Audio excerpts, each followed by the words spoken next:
Smoke poured through the hallway before anyone could scream a warning. Elara woke to a wall of heat pressing against her skin, and for one confused second, she thought she was dreaming. Then the ceiling above her cracked, and a shower of orange sparks fell across her blanket. She rolled off the bed and hit the floor hard. The air near the floor was cooler, thinner, easier to breathe, and some old instinct told her to stay low.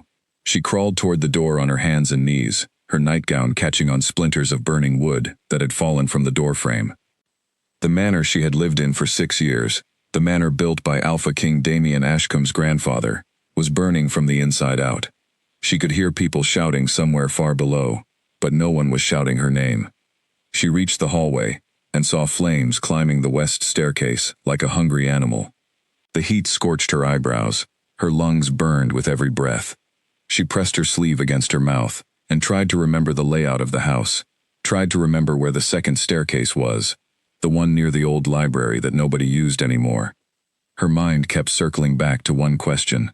Where was Damien? He was her mate. The bond between them should have told him she was in danger. Mates could feel each other's fear, feel each other's pain, especially in a moment like this. She reached inward, searching for that familiar warm thread that connected her chest to his, and she felt something strange. The thread was there, but it felt distant, faint, like a phone call with a bad connection. She told herself he was probably fighting the fire somewhere else in the house. He was the Alpha King. Of course he would be helping. Of course he would come for her the moment he could. A support beam cracked above her, and she threw herself sideways, just as it crashed down where she had been standing a heartbeat earlier. Dust and burning splinters exploded across the hallway floor. She coughed, her eyes streaming, and forced herself back onto her feet. The second staircase was close now. She could see the outline of the library door through the smoke. She pushed forward, one hand against the wall to steady herself, when a section of the wall itself gave way beside her, hot plaster crumbling against her arm. She cried out, more from shock than pain, and kept moving. Down below, in the west wing of the manor, Damien Ashcombe carried a woman in his arms through a broken window. Her name was Celine, and she had been his secret for over a year. Her face was pressed against his chest, her arms locked around his neck, and she was sobbing his name, over and over, as he ran with her across the lawn toward safety. He set her down gently on the grass, far from the smoke, and knelt beside her, checking her face for burns, brushing ash from her hair with a tenderness that would have shattered Elara's heart if she had seen it. Celine reached up and touched his cheek. "You saved me," she whispered. "I knew you would." Damien nodded, his jaw tight, his eyes still reflecting the orange glow of the fire behind them. "Stay here," he told her. "Stay with the healers. I need to check on the others." He turned back toward the burning manor, and for one moment, standing at the edge of the lawn with smoke curling around him, he thought of his mate. He thought of Elara, somewhere inside that house. But the thought came late, and it came slow, the way a man remembers an appointment, only after the day has already passed. Inside the house, Elara reached the library staircase, just as another section of ceiling collapsed behind her, sealing off the hallway she had just crawled through. She stumbled down the stairs 2 at a time, her bare feet slipping on ash and broken glass, until she burst through a side door into the cold night air. She fell onto the grass, gasping, her whole body shaking. Pack members were running everywhere, some carrying buckets of water, some shouting orders, some simply standing and staring at the flames climbing higher into the night sky. No one noticed her at first. She lay there alone on the wet grass, her arm burned raw where the wall had touched her, her lungs aching with every breath, and she waited for the one person who was supposed to feel her pain before anyone else did. It was Nadia, a young healer from the pack clinic, who finally spotted her and rushed over. "Elara." "Oh goddess, Elara, are you hurt?" Nadia knelt beside her, already reaching for the emergency kit at her belt. "My arm," Elara whispered, "and my chest hurts when I breathe." Nadia helped her sit up slowly, and began wrapping her arm with practiced hands. "We need to get you to the healing tent right now. Can you walk?" "I think so," Elara said, though her legs felt like water. Nadia helped her stand, and together they made their way across the lawn, past the chaos, past the pack warriors still fighting the flames, toward the row of tents that had been set up near the training grounds. As they walked, Elara searched the crowd for Damien's face. She searched for anyone who might tell her that he had been looking for her, that he had asked about her, that her name had left his lips even once during the last hour. But every face she saw was a stranger's face, tired and soot-streaked, focused on the fire and nothing else.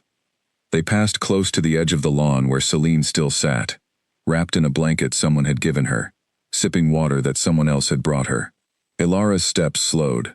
She recognized the woman, though she had never spoken to her directly, only seen her from a distance at pack gatherings, always standing a little too close to Damien, always smiling a little too warmly when he walked by. Nadia noticed Elara's hesitation and gently tugged her forward. Elara did not argue. She had no strength left to argue about anything. She let Nadia lead her into the healing tent, where she was laid on a cot and examined by an older healer named Priya, who clicked her tongue at the burn on Elara's arm and the dark bruising spreading across her ribs. "You are lucky to be alive," Priya said, cleaning the wound with careful hands. "Another few minutes in there and you might not have made it out at all." Elara stared up at the canvas ceiling of the tent, listening to the distant crackle of the fire, the shouts of the pack warriors, the occasional roar as another part of the manor gave way. She thought about the warm thread of the bond, the one that was supposed to connect her to Damien, no matter the distance, no matter the danger. She reached for it again in her mind, and this time, she felt something that made her stomach turn cold. The thread was still faint, still distant, as if wherever Damien was, whatever he was doing, his attention was completely somewhere else. Priya finished bandaging her arm and gave her a small cup of something bitter to drink for the pain. "Rest now," she said. "You have been through a terrible shock." Elara closed her eyes, but sleep would not come. She lay there in the flickering lamplight of the healing tent, listening to the fire slowly being brought under control outside, and she waited. She waited for the tent flap to open. She waited for Damien's voice calling her name. She waited for him to rush in, breathless and worried, demanding to know if she was hurt, holding her face in his hands, the way a mate was supposed to do when the person he loved had nearly died. Hours passed. The fire outside finally died down to smoldering embers. Pack members began drifting back toward whatever shelter they could find for the night, exhausted and quiet. Nadia checked on her twice more, refreshing her bandages, bringing her water, murmuring soft reassurances. But the tent flap never opened for the one person Elara had been waiting for. It was close to dawn when Elara finally understood, lying alone on that narrow cot with the smell of smoke still clinging to her hair, that Damien was not coming. Not because he could not find her. Not because he was too busy helping others, but because somewhere in the chaos of that terrible night, when the fire had forced him to choose, he had chosen someone else first, and that choice had told her everything she needed to know about where she truly stood in his heart. She turned her face away from the tent opening, and let the first tear fall silently onto the pillow, careful not to let anyone hear her cry. The morning after the fire, sunlight poured through the healing tent in pale golden strips, but it brought no comfort to Elara. She had not slept. Her body ached everywhere, her burned arm throbbed beneath the bandages, and her mind kept replaying the same question over and over. Where had Damien been while she was crawling through smoke and fire? Nadia arrived early, with a fresh change of clothes and a cup of warm broth. "You look like you didn't sleep at all," she said gently, setting the tray down beside the cot. "I couldn't," Elara admitted. "Every time I closed my eyes I saw the flames again." Nadia sat on the edge of the cot and studied her friend's face carefully. "There's something else bothering you. I can tell." Elara hesitated, then decided there was no point hiding it any longer. "Where was Damien last night, Nadia?" "I never saw him. Not once. Not when I was crawling out of that house. Not when I was lying on the grass. Not even here in this tent." Nadia's expression flickered, just for a moment, and that flicker told Elara everything before a single word was spoken. "Tell me," Elara said, her voice suddenly firm despite the exhaustion weighing down her body. "I need to know the truth." Nadia took a slow breath. "He was on the west side of the house. He went in through the broken window near the old sitting room. He carried someone out." Elara's stomach twisted. "Who?" "Celine," Nadia said quietly. "The daughter of the merchant family from the eastern border. She has been staying in the manor's west wing for the past several months, officially as a guest of the council, but everyone in the pack knows there is more to it than that." Elara sat very still, absorbing the words as if they were physical blows. She had heard whispers before, faint rumors carried on the wind of pack gossip, but she had always pushed them away, telling herself that mates did not betray mates, that the bond itself was supposed to prevent such things, that whatever people were whispering could not possibly be true about her own husband. He went to her first, Elara said slowly, testing the words in her mouth like a wound she was pressing to see how deep it went. Nadia reached out and took her hand. "I'm so sorry. I didn't want to be the one to tell you this way." "Someone had to," Elara said. "Better you than a stranger, and better now than in front of the whole pack." At that moment, the tent flap opened, and Damien stepped inside. He looked exhausted, his shirt still streaked with soot, a shallow cut across his forehead from falling debris. For a moment, seeing him standing there, Elara felt a flicker of the old hope, the instinct that told her surely there was an explanation, surely he had a reason. "Elara," he said, moving toward the cot. "Thank the goddess you're safe. I heard you were injured." "You heard," she repeated, her voice flat. "You heard, instead of feeling it yourself, instead of knowing the moment I was in danger, the way a mate is supposed to know." Damien's jaw tightened. The fire was chaos. I was pulling people out wherever I could reach them. Nadia quietly excused herself from the tent, sensing the conversation was about to become something private and painful. Elara waited until the flap closed behind her healer friend, before she spoke again. "Celine was in the West Wing," Elara said. "You went to her first. You carried her out with your own arms while I was crawling through smoke on my hands and knees, searching for a staircase, wondering why the man I married couldn't feel that I was dying." Damien's face went pale, but he did not deny it. That silence, more than any words could have, confirmed everything Nadia had already told her. "It isn't what you think," he finally said. "Then tell me what it is," Elara said, sitting up straighter despite the pain in her ribs. "Tell me exactly what it is, because from where I am sitting, it looks like my husband chose his mistress over his own mate, on the one night it actually mattered." Damien opened his mouth, then closed it again. The silence stretched between them, heavy and unbearable, filled with everything he could not bring himself to say, and everything Elara already understood, without needing to hear it spoken aloud. Finally, he said, quietly, "We will talk about this when you are stronger. Right now you need to rest." He turned and left the tent before she could respond, leaving her alone with the broth going cold on the tray beside her, and the bandages tight around her burned arm, and a new kind of pain settling into her chest that had nothing to do with smoke or fire at all. That evening, word of the fire's cause began to spread quietly through the pack, carried from healer to warrior to council member in hushed voices. Someone had found traces of oil near the base of the west staircase, oil that should never have been there, oil that suggested the fire had not started by accident at all.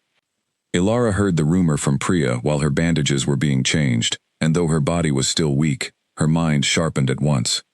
If the fire had been set deliberately, then someone in the pack, or someone close to it, had wanted that manor to burn, and had perhaps wanted specific people trapped inside when it did. She thought of Celine's room in the West Wing, so conveniently close to where the oil had been found. She thought of how quickly Damien had known exactly where to run, exactly which window to break, as though he had already known precisely where Celine would be waiting. She said nothing of her suspicions aloud, not yet, but she filed the thought away carefully, the way a person files away a weapon they may need later. By the time night fell over the packlands again, Elara understood two things with complete clarity. The mate bond she had once trusted with her whole heart had already begun to feel like a chain rather than a comfort, and whatever had truly happened the night of the fire, she intended to find out every piece of the truth, no matter how much it cost her, and no matter how much it would cost Damien Ashcombe in return. The following week, the Pack Council convened for an emergency meeting inside the temporary meeting hall built near the training grounds, since the manor's great hall had been reduced to blackened timber and ash. Elara sat near the back, her bandaged arm resting carefully in her lap, listening as council members debated the cause of the fire and the future of the damaged estate. She had healed enough to walk without help, though the burn on her arm still pulled tight with every movement, and the bruising on her ribs had faded from deep purple to a sickly yellow-green. Physically, she was recovering, but something else inside her, something quieter and far more important, had changed in a way that no healer's salve could fix. Elder Corin, the oldest member of the council, stood at the front of the hall and cleared his throat. "We have confirmed reports from our trackers. The fire was not an accident.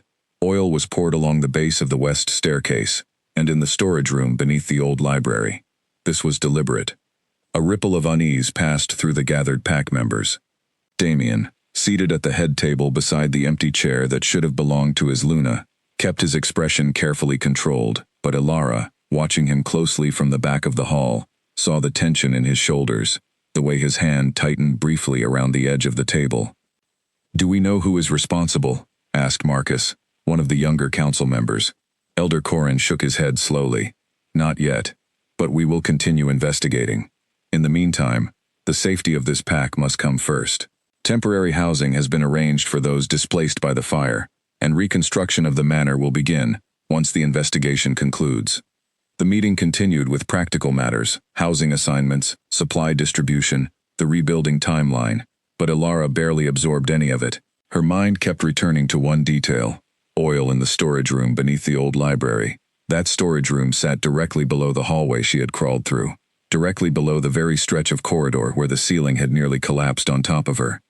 Whoever had set that fire had known exactly where she slept, and they had known exactly where Celine would be as well, safely in the west wing, far enough from the worst of the flames to be rescued easily, conveniently, by a husband who already knew precisely where to find her.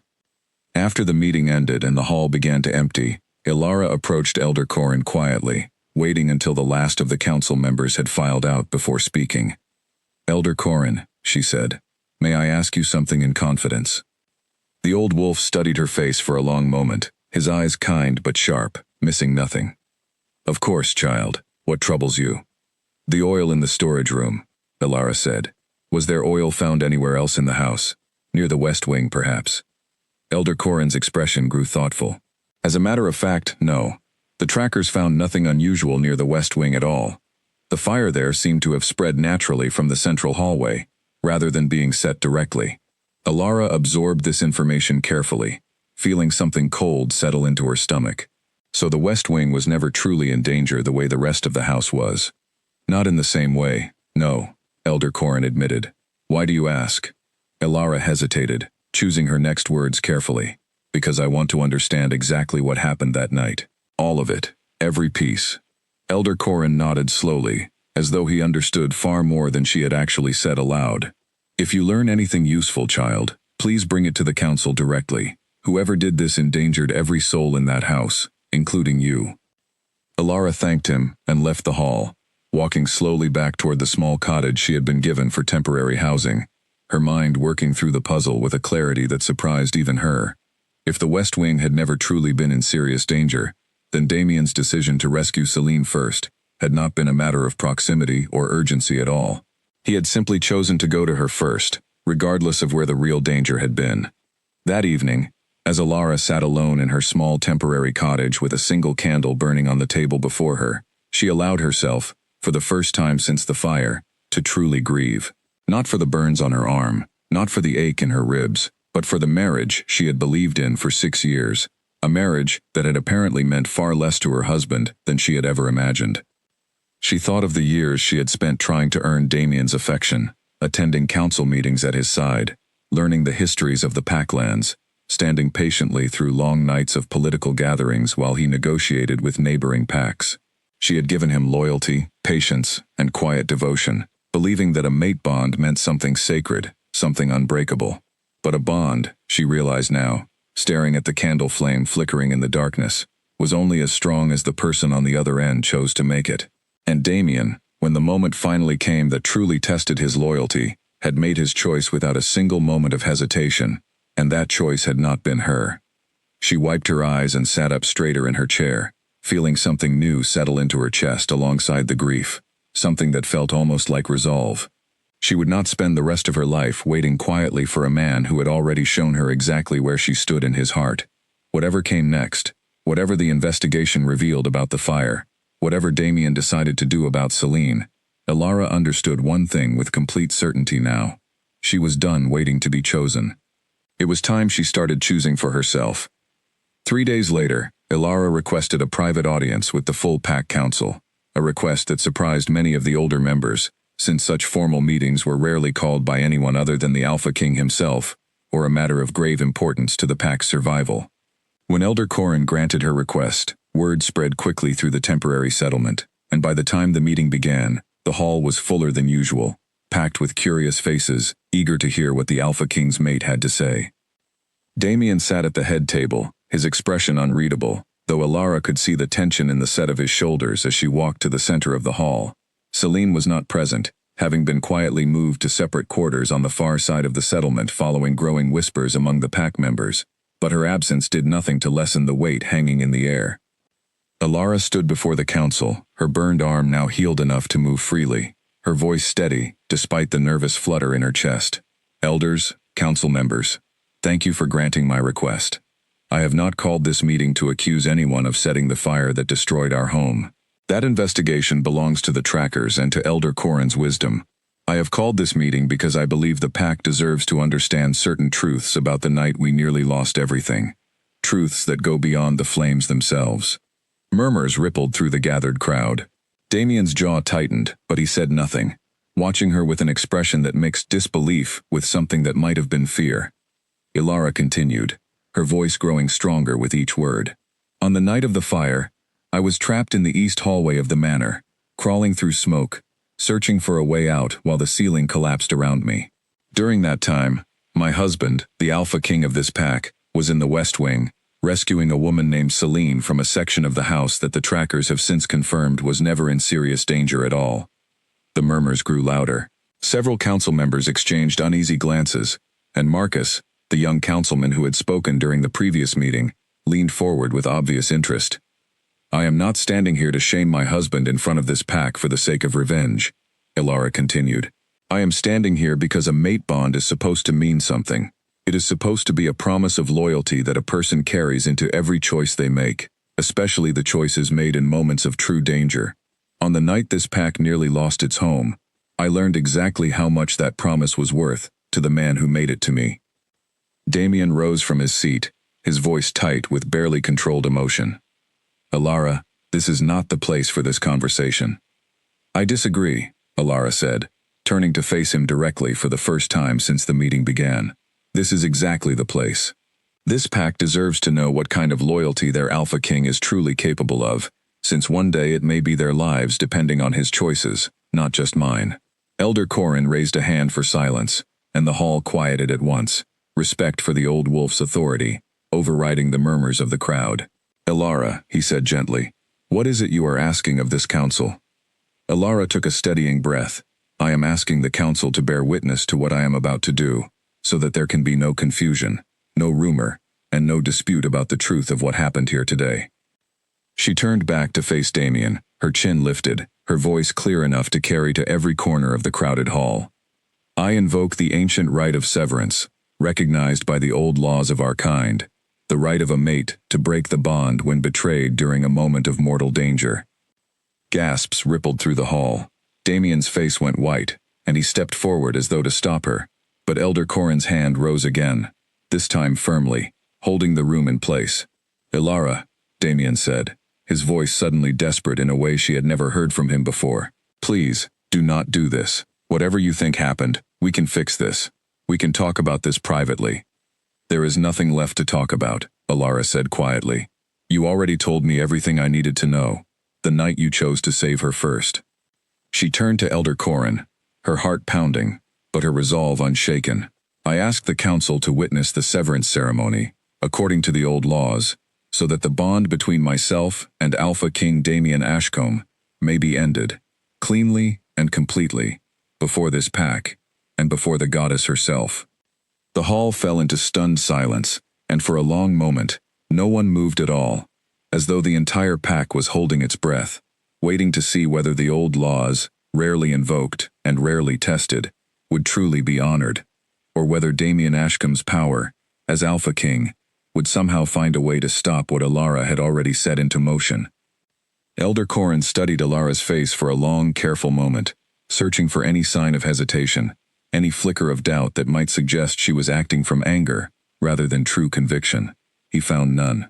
Her eyes were clear, steady, and completely certain. The old laws are old for a reason, Elder Corin finally said, his voice carrying through the silent hall. They exist because our ancestors understood that a bond built on betrayal, especially betrayal during a moment when one partner's life hung in the balance, is no true bond at all. If Elara wishes to invoke the right of severance, this council is obligated to honor the request, provided the conditions of betrayal and danger can be confirmed. Damien's hands clenched at his sides. Elder Corin, surely there is room for reconciliation here. I am willing to make amends. I am willing to prove my loyalty going forward. Elder Corin turned to him, with something almost like pity in his ancient eyes. Damien, the time for proving loyalty was the night of the fire, when your mate needed you most. Loyalty proven after the fact, once the consequences have already caught up to you, is not loyalty at all. It is regret. And regret, however sincere, cannot undo what has already been done. The hall remained silent, every pack member watching the exchange with a mixture of shock and fascination, aware that they were witnessing a moment that would be spoken of for generations. Marcus, seated among the younger council members, glanced toward Elara, with something like quiet admiration, though he said nothing aloud. Elder Corin turned back to Elara. Are you certain, child? Once the severance ceremony begins, it cannot be undone. The bond, once broken by this ritual, is broken forever. There will be no path back to reconciliation, no matter what either of you may wish for in the future. Elara looked at Damien one final time, searching his face for any last flicker of the man she had once believed she married, the man who had promised to protect her, to cherish her, to choose her above all others. She found only fear now, fear of losing his power, fear of the scandal, fear of what the pack would think of him, but she searched in vain for any true grief over losing her specifically, the woman, rather than the convenient wife. I am certain, she said. Elder Corin nodded slowly, and gestured for two other elders to join him at the center of the hall. The ceremony of severance required 3 elders to perform, each representing one aspect of the old laws: truth, judgment, and release. Elara stood at the center of the circle they formed, while Damien remained rooted to his spot near the head table, unable to interfere, unable to speak, bound by the ancient authority of the council itself. Elder Corin began the ritual words, ancient phrases in the old tongue that few pack members still remembered, calling upon the goddess to bear witness to the breaking of a bond, forged in good faith, but broken in betrayal. As he spoke, Elara felt a strange sensation building in her chest, a pulling, tightening feeling, as though something deep inside her was preparing to tear away. The second elder spoke next, invoking judgment upon the betrayal itself, asking the goddess to weigh the truth of what had happened on the night of the fire, and to confirm whether the conditions for severance had truly been met. A soft golden light began to glow faintly around Elara's chest, visible even through her clothing, a sign the entire hall could see, confirming that the goddess herself had judged the betrayal to be real. Gasps rippled through the crowd again, quieter this time, filled with a kind of solemn awe. Even Damien, watching from across the hall, seemed to shrink slightly at the sight of that golden light, undeniable proof witnessed by his entire pack that his own betrayal had been judged and confirmed by forces far older and more powerful than his own throne. The third elder stepped forward and spoke the final words of release, and the golden light around Elara's chest suddenly flared bright, then extinguished completely. In that same instant, Elara felt something inside her chest snap, quick and sharp, like a thread pulled too tight finally giving way. The warm, familiar thread that had connected her to Damien for 6 years, the thread she had once treasured, the thread she had spent the night of the fire desperately searching for, and finding only faint and distant, disappeared entirely. She gasped, staggering slightly, and Nadia, who had been standing near the front of the crowd, rushed forward to steady her. But Elara found, to her own surprise, that what she felt in that moment was not grief. It was relief, sudden and overwhelming, like setting down a heavy weight she had been carrying for so long she had forgotten how heavy it truly was. Across the hall, Damien let out a sound that was almost a cry, clutching at his own chest, as though something inside him had been torn away as well.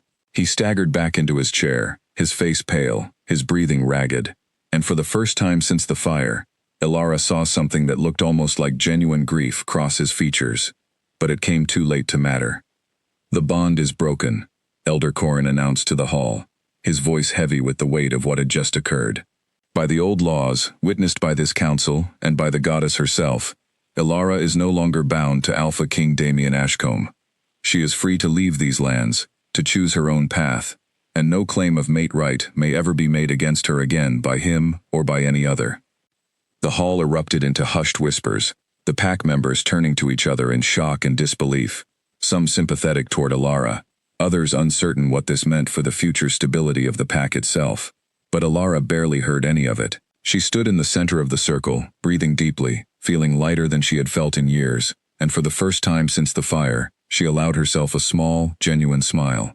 Whatever came next, whatever challenges awaited her beyond these packlands, she would face them as herself, whole and free, no longer defined by a bond that had never truly protected her when it mattered most. Damien did not sleep that night, or the night after.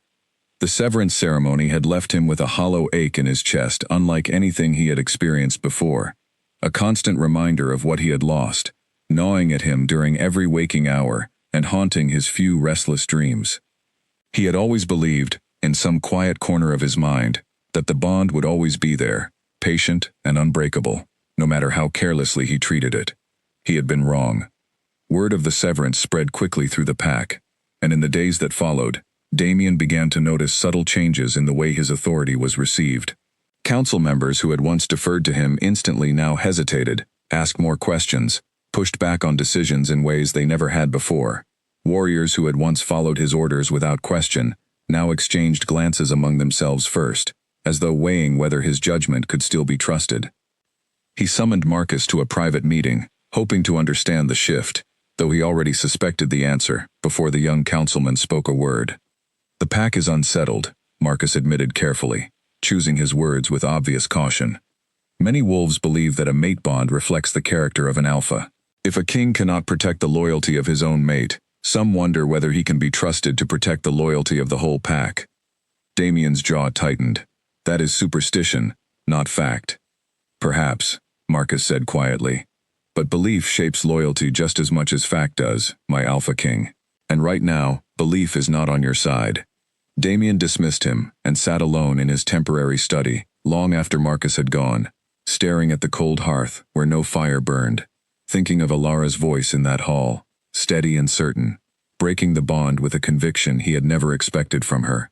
He had always assumed she would forgive him eventually, the way she always had before, quietly absorbing his neglect and his long absences with patient understanding. He had never imagined she would simply choose to walk away instead. Meanwhile, Celine, still confined to her separate quarters following the growing pack unrest, sent word that she wished to see him. Damien visited her reluctantly, finding her seated by a window, watching the reconstruction efforts on the distant manor grounds. "Now that the bond is broken," she said without turning around, "I assume you will name me Luna properly. There is no reason to hide our relationship any longer." Damien said nothing for a long moment, surprised by how little the suggestion appealed to him now. Something had shifted inside him since the severance, some part of him finally understanding, too late, the true weight of what he had thrown away so carelessly. "That is not a decision I am prepared to make right now," he finally said. Celine turned to him, her expression flickering with something sharp and calculating before smoothing back into practiced sweetness. "I have waited a long time for this, Damien. I hope you do not intend to keep me waiting much longer." Damien left her quarters without answering, his mind heavy with a suspicion he had been trying to ignore for days, a suspicion that had begun forming the moment he learned the fire had been deliberately set, and that the oil had been found nowhere near the west wing, where Celine had been staying. He sought out Elder Corin that evening, finding the old wolf reviewing reports from the pack trackers by lamplight. "Elder Corin," he said carefully, "has the investigation into the fire's origin made any further progress?" Elder Corin studied him for a long moment before answering. "As a matter of fact, yes. The trackers found a partial footprint near the storage room where the oil was discovered. A footprint belonging to soft indoor slippers, not the boots any pack warrior or servant would have worn that night." Damien felt a cold chill settle over him. "Whose footprint?" Elder Corin's expression grew grave. "We are still confirming the match, but the size and style suggest a woman's slipper, the kind typically worn by guests residing in the manor's private quarters rather than staff." Damien closed his eyes briefly, the pieces falling into place with sickening clarity. Celine had been staying in private guest quarters. Celine had known exactly which section of the house would remain safest during the fire. Celine had been conveniently positioned to be rescued easily. dramatically, by a husband who would then be forced to choose between two women in the most public and undeniable way possible. "Find out for certain," Damien said, his voice low and hard. "I want to know the truth, Elder Corin, no matter where it leads or who it implicates." Elder Corin nodded slowly. "As you wish, my Alpha King, though I suspect, judging by your expression, that you already know the answer in your heart." Damien said nothing, staring into the flickering lamplight, thinking of Elara crawling through smoke and fire, while Celine waited safely in a section of the house that had never truly been in danger at all, and feeling, for the first time since the severance, a rage far greater than his grief, a rage aimed squarely at the woman he had once foolishly believed loved him. Elara had left the Packlands 3 days after the severance ceremony, traveling with only a single pack of belongings and the small amount of coin she had managed to save over the years. She told no one where she intended to go, not even Nadia, who had wept openly at their farewell, and begged her to write once she settled somewhere safe. She traveled south, away from the territories controlled by packs loyal to Damien's throne, until she reached a stretch of neutral land known as Ravenswood, a settlement that answered to no single alpha, but operated instead under a council of independent wolves, who valued self-reliance above pack hierarchy. It was exactly the kind of place Elara needed, somewhere far removed from the politics and gossip that had defined her entire adult life. She found lodging with an elderly widow named Freya, who ran a small apothecary shop on the edge of the settlement and needed help managing her stock, now that her hands had grown too stiff for delicate work. In exchange for a room above the shop and a modest wage, Elara spent her days learning the properties of healing herbs, the careful art of grinding remedies, and the patience required to listen to every customer's ailment with genuine attention, rather than distracted courtesy. At first, the work felt strange to her, foreign in a way that made her hands clumsy and her confidence shaky. She had spent 6 years as the maid of an Alpha King, trained in diplomacy and council protocol, never expected to grind herbs or measure tinctures with her own hands. But slowly, day by day, she found something unexpectedly satisfying in the simple, honest labor of helping someone walk away from her shop, feeling better than when they had arrived. Freya, sharp-eyed despite her age, noticed the careful way Elara avoided speaking of her past, the way she flinched slightly whenever a customer mentioned pack politics or Alpha Kings from distant territories. She did not press for details, understanding instinctively that some wounds needed time before they could bear examination, but she made a point of treating Elara with quiet respect, never once asking her to explain the burn scar still faintly visible along her forearm, or the shadow that sometimes crossed her face without warning. Weeks turned into a couple of months, and Elara began to notice changes in herself that surprised her. She slept more soundly than she had in years, no longer straining in the darkness to feel a bond that gave her nothing back in return. She laughed more easily, finding genuine amusement in the small dramas of Ravenswood's daily life, the friendly rivalry between the settlement's 2 bakeries, the ongoing debate over whether the well near the market square needed repair. She also discovered, quite by accident, a talent she had never known she possessed. A young boy from the settlement had come to Freya's shop one afternoon, badly injured after falling from a tree, his arm bent at an unnatural angle that made Freya's stiff hands shake too badly to help. Elara, acting on instinct born from years of watching pack healers work, had calmly set the bone herself, wrapping it with practiced care while speaking softly to the frightened child until his crying subsided. Word spread quickly through the small settlement, and within days, Elara found herself assisting with more serious injuries than simple herb remedies could address, discovering a genuine gift for healing work that had lain dormant inside her for years, buried beneath the demands of pack politics and the endless effort of trying to earn a husband's affection that had never truly been available to give. Freya, watching her work one evening after a particularly difficult case, finally broke her long silence on the matter. "You have a gift, child, a rare one. Have you ever considered formal training as a healer?" Elara paused, surprised by the question. "I never had the chance before. My life was occupied with other things." "And now?" Freya asked gently. Elara considered the question seriously, perhaps for the first time allowing herself to imagine a future built entirely around her own choices, rather than the expectations of a pack she no longer belonged to. "Now," she said slowly, "I think I would like to learn everything you can teach me." Freya smiled, a rare expression from the normally reserved widow. Then we shall begin properly tomorrow. And perhaps in time, we shall see about sending you to the healing college in the Northern Territories, if your talent proves as strong as I suspect it will. That night, lying in her small room above the apothecary shop, Elara stared up at the ceiling and realized something remarkable.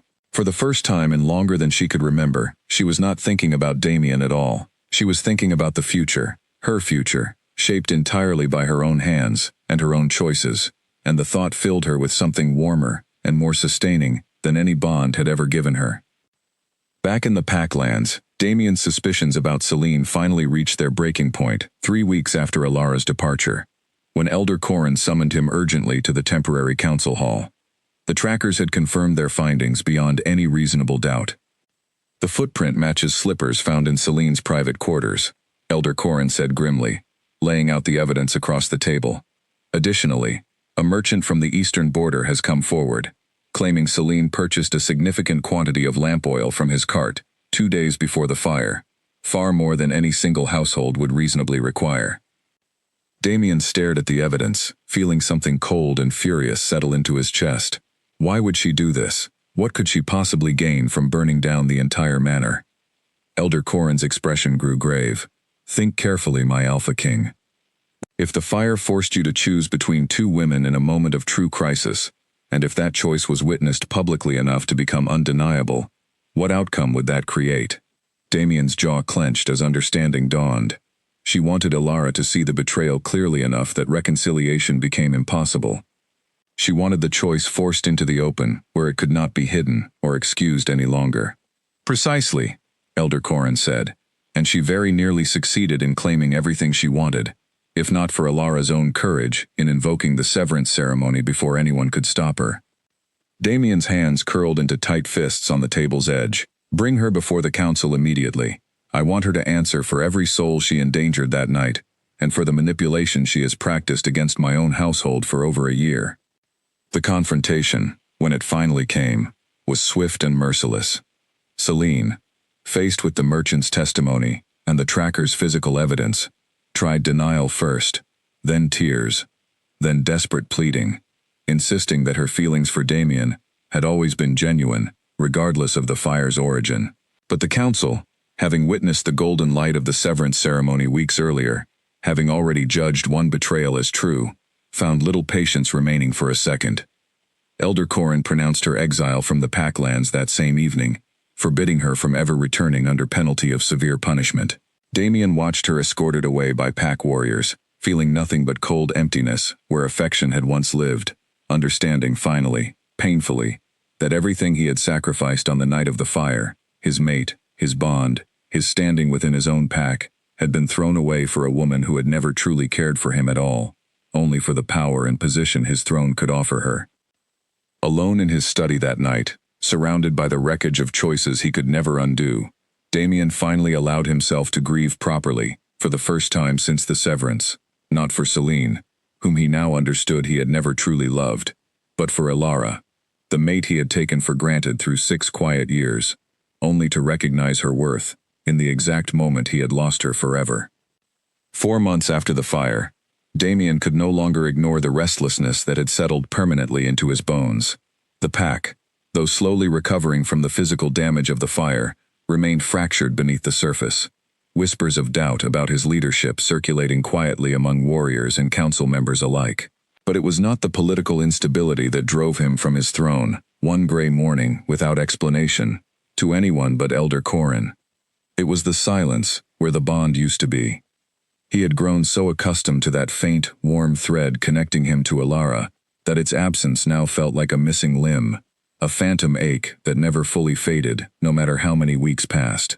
He found himself reaching for it instinctively, during council meetings, during meals, during the quiet moments before sleep, only to remember each time, with fresh and bitter clarity, that the thread was gone, severed by his own careless choices. Elder Corrin, is there any way to learn where she has gone?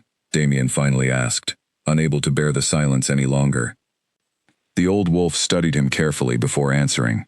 Nadia has received a single letter from her, some weeks ago. She did not share its contents with the council, only confirmed that Elara was safe and settling into a new life somewhere south, in neutral territory.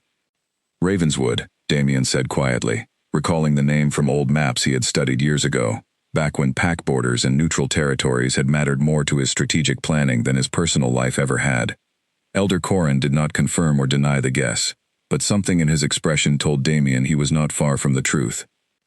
"I need to see her," Damien said, "not as her Alpha King, not to reclaim any bond or any right I no longer hold, simply to understand what I have truly lost, and perhaps, if the goddess allows it, to find some way to make amends, even if amends can never restore what the severance already broke." Elder Corrin was quiet for a long moment. "Do you understand, Damien, that traveling to her now may accomplish nothing? She may refuse to see you at all. And even if she does agree to speak with you, there is no ritual, no ceremony, and no plea that can restore a bond once it has been formally severed by the old laws." "I understand," Damien said. "I am not seeking to restore the bond. I am seeking only the truth of my own failures, and whatever small measure of peace might come from finally facing them honestly, whatever the outcome may be." Elder Corrin studied him for a long moment longer, searching his face the same way he had searched Elara's face on the day of the severance ceremony, looking for any flicker of insincerity or self-interest hidden beneath the words. He found, to his quiet surprise, that Damien's grief appeared genuine, perhaps for the first time since he had ascended to the throne. "Then go," Elder Corrin finally said. "The pack will manage in your absence, at least for a short while. But go with humility, Damien, not with the expectation that your position as Alpha King entitles you to her forgiveness. That expectation is precisely what cost you her loyalty in the first place."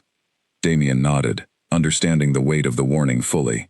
He left the Packlands 2 days later, traveling alone, and without the usual escort of warriors that typically accompanied an Alpha King's movements, wanting this journey to belong entirely to himself, stripped of all the trappings of power that had once made him careless with the people who mattered most.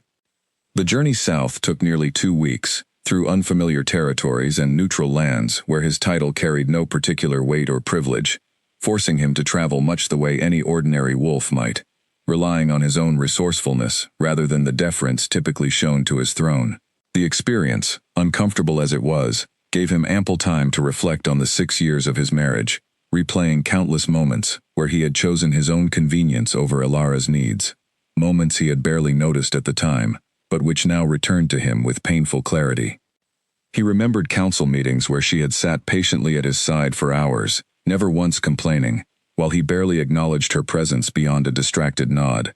He remembered anniversaries forgotten in the press of pack business, comfort she had offered during difficult negotiations, that he had accepted without ever once returning the same care when she needed it herself. He remembered, with a fresh wave of shame, the countless small moments where Celine's attention had felt exciting and new, while Elara's steady loyalty had simply felt expected, unremarkable, easy to take for granted, precisely because she never demanded otherwise. By the time he finally reached the outskirts of Ravenswood, tired and travel-worn, Damien understood with complete clarity that whatever happened next, whether Elara agreed to see him or turned him away without a single word, he deserved every measure of the coldness she might show him. The bond that had once connected them may have been severed by ancient ritual, but the deeper truth was that he had broken it himself, slowly and carelessly, long before the fire ever gave Elara the courage to make that severance official. He asked a passing merchant for directions to the settlement's apothecary shop, having learned from a brief, cautious inquiry with Nadia, before his departure, that Elara had found work there under a healer named Freya. The merchant pointed him toward a modest building near the market square, its windows lined with drying herbs and small clay jars, and Damien felt his heart pound with a nervousness he had not experienced in years, not since he was a young wolf, first courting the woman who would become his mate.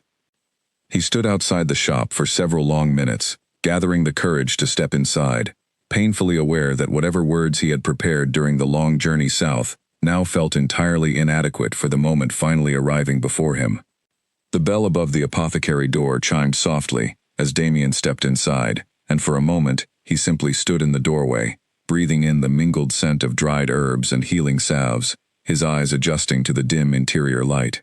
An elderly woman looked up from behind the counter, her sharp eyes studying him with obvious curiosity.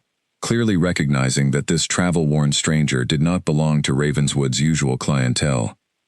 "Can I help you?" she asked, her voice carrying the careful neutrality of someone accustomed to strangers passing through.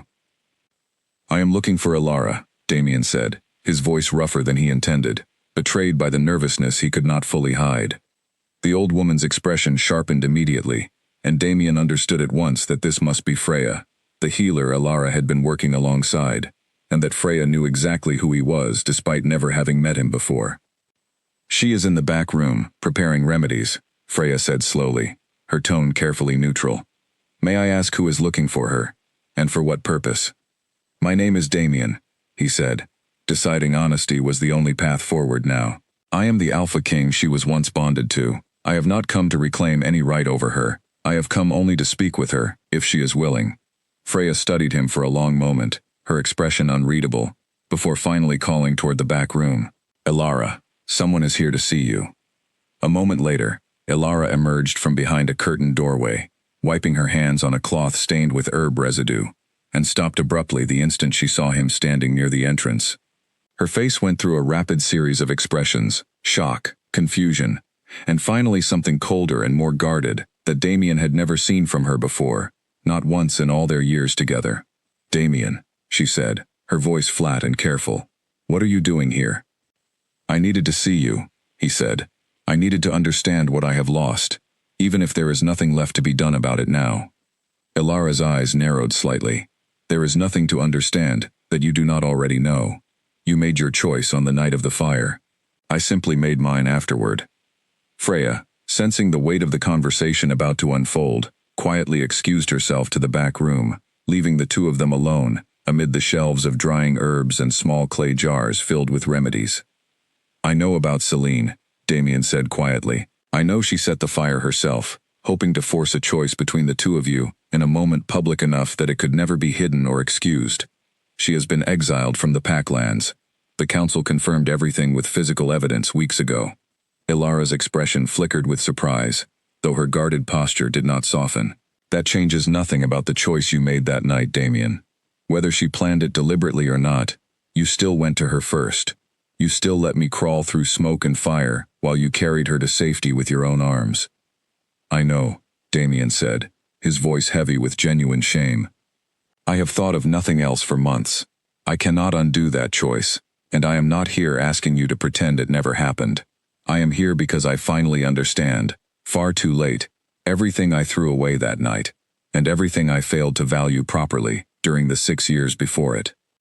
Elara crossed her arms, studying him carefully, searching his face for the same insincerity she had learned to recognize during their years together, the practiced apologies that had never once translated into genuine change. This time, to her own surprise, she found something different in his expression, a rawness and exhaustion that looked far more genuine than any apology he had ever offered her before. "What exactly did you come here hoping to accomplish, Damien?" she asked quietly. "I don't fully know," he admitted. "I am not asking you to return to the Packlands. I am not asking you to restore the bond, even if such a thing were possible after the severance.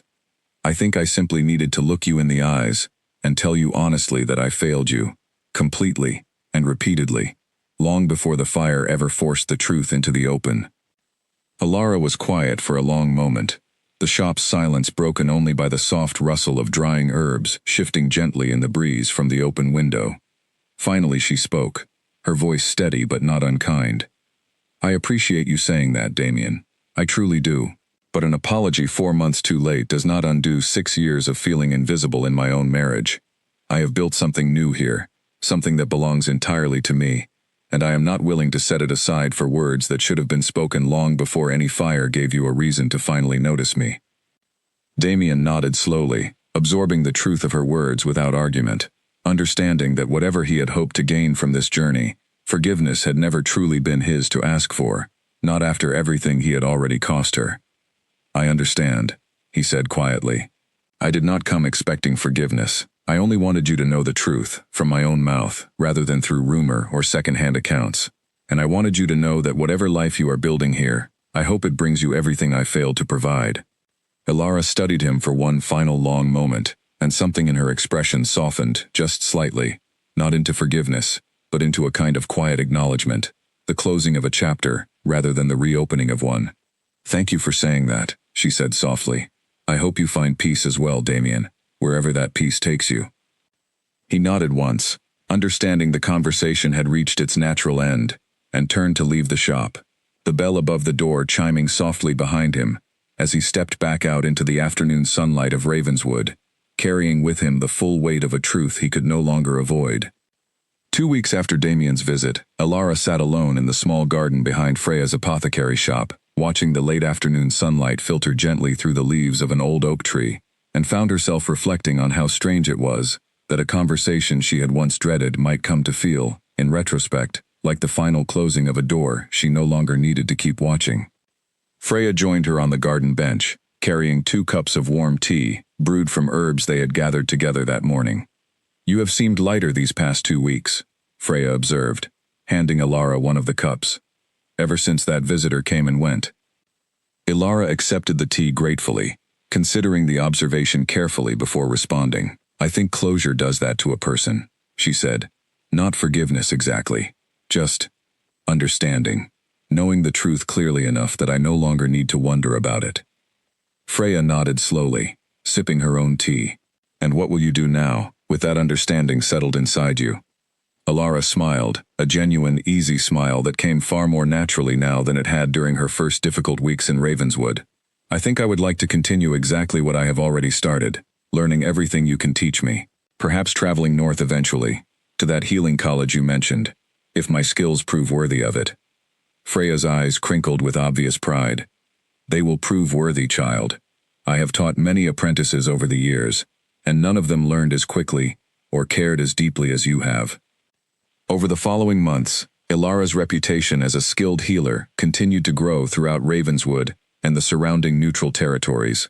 She treated broken bones, difficult births, stubborn fevers, and the countless small ailments that accompanied daily life in a settlement far from any pack's formal healing resources. Each success built her confidence further, each patient's gratitude reinforcing the sense that she had finally found work that mattered entirely on its own merits, unconnected to any title or bond she had once depended upon. Nadia visited her twice during this period, traveling south during brief breaks from her own healing duties within the pack, and each visit brought news of the continuing changes back home. Damien's leadership had stabilized somewhat since Celine's exile and his own journey to Ravenswood, though Nadia reported that he remained quieter and more subdued than the confident alpha king he had once been, carrying his mistakes visibly in a way that had, oddly enough, earned him a measure of renewed respect among pack members who valued honesty over pride. He never remarried, Nadia mentioned during her second visit, sipping tea in Freya's small garden, much the way Elara often did herself now. Several eligible women have been suggested to him by the council, seeking to stabilize the pack's succession, but he has refused every match so far. Elara considered this information carefully, surprised to find that it stirred no particular emotion in her chest, neither satisfaction nor regret, simply a quiet acknowledgement that Damien's choices, whatever they were, no longer held any real weight in her own life. "That is his decision to make," she said simply. "It no longer concerns me one way or another." Nadia studied her friend with obvious admiration. "You have changed so much since the fire, Elara. I almost cannot recognize the woman who used to sit quietly through council meetings, waiting patiently for a husband who barely noticed her presence." Elara smiled, setting down her teacup and gazing out toward the settlement beyond Freya's garden wall, where market vendors called out their wares, and children ran laughing through the dusty streets. "I suppose the fire took something from me that night," she said thoughtfully, "but it also gave me something in return, eventually. It gave me the chance to discover who I truly am, outside of anyone else's shadow." As autumn settled over Ravenswood, Elara received formal acceptance to the Northern Healing College, the very achievement Freya had once suggested might be possible if her talents continued developing as promised. She spent her final weeks in Ravenswood, preparing for the journey north, saying careful goodbyes to the community that had welcomed her so warmly during her most difficult months, and promising Freya she would write regularly to share news of her continued studies. On her final evening in the settlement, standing once more in Freya's small garden beneath the old oak tree, Elara allowed herself to reflect fully on everything the past year had taught her. The fire had nearly taken her life, and in its aftermath, it had certainly taken her marriage, her bond, and the comfortable, predictable existence she had once believed would define the rest of her days. But in exchange, it had given her something she had never known she was missing: the discovery of her own strength, her own talents, and her own worth, entirely separate from any title or relationship that had once defined her identity. She thought of Damien occasionally still, though the memories no longer carried the sharp sting they once had, softened instead into something distant and almost gentle, the way old wounds eventually settle into faint scars that ache only rarely, and only in the quietest moments. She hoped, in a distant and uncomplicated way, that he found whatever peace he was seeking, though she understood clearly now that his journey and hers had permanently diverged, two separate paths that would likely never cross again. As she boarded the northbound wagon the following morning, her small collection of belongings secured beside her, and Freya waving farewell from the edge of the settlement, Elara felt something settle firmly and permanently into place within her chest, a quiet, unshakable certainty that whatever challenges awaited her at the healing college, whatever new life she built for herself in the years ahead, she would face all of it as herself, whole and complete, no longer waiting to be chosen by anyone else, because she had finally learned the most important truth of all. She had already chosen herself, and that choice, unlike any bond or any promise ever made to her by another person, was one that could never be broken, forgotten, or taken away again. Far to the north, in the packlands he had once ruled with careless confidence, Damien Ashcombe would spend the rest of his days as Alpha King, carrying the quiet weight of a lesson learned too late, watching other mated pairs move through the world with an ease and devotion he had once possessed, and thrown away without a second thought. He would rebuild his manor, rebuild his council's confidence, and slowly rebuild his reputation among his people. But the one thing he could never rebuild, no matter how many years passed or how sincerely he grieved, was the bond he had broken through his own careless choice, on the night the fire had forced him to reveal, for everyone including himself, exactly where his loyalty had truly stood. Elara, meanwhile, walked forward into a future entirely her own, carrying with her not the ashes of what she had lost, but the quiet, hard-won strength of everything she had built afterward, proof that sometimes the greatest gift a terrible night could offer was not rescue, but the chance to finally save yourself.